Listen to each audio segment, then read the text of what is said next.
Hello, everybody. My name is Gage Laverne, and here is my week one video discussion post for this course. So, one of the things that I found really interesting about the first reading for the Moscow Art Theater is their overall dedication to naturalism. That really resonated with me, and I am always drawn to art and entertainment that feels more realistic, and it was interesting to see just how much emphasis that they put on that. I also thought it was very well thought out and interesting how they split the duties between the main two gentlemen at the start when they were creating the theater, how they had Nemirovich Danchenko handle more of the choosing of the plays and the more big picture workings of it, and then Stanislavski handled the acting and directing of the shows.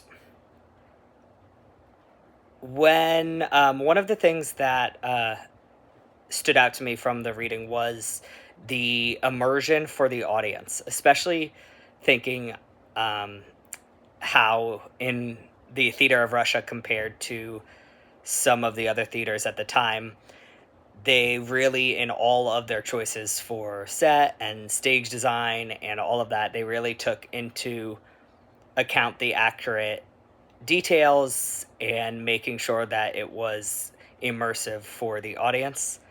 Some of the examples that the chapter talked about that I thought were fascinating were how when they had a rain effect that it actually made the actors physically wet, and then how they took a trip to Rome before they put on a production of Julius Caesar to make sure it was accurate, and then the use of local dialects based on the show that they were producing. For the other reading for the textbook about the Stanislavski method, I was really drawn to the communion technique. I had heard about Stanislavski in high school theater classes before, but never really studied deeply into the method. So I liked how the chapter broke it down by the different techniques, and I was fascinated by the communion technique and the relationship between the characters and how it really pointed out that that is what makes it interesting for the audience and what the audience is drawn to. I liked how it broke it down by the inner and outer techniques and how Stanislavski split them into those different sections. And I think that that is very useful, especially being a middle school theater teacher, in breaking it down and really trying to simplify some of these for my students. The other one that really stood out to me was the magic if. I think that that is a very good one to start with and will be easier for me to get the best work out of my students with.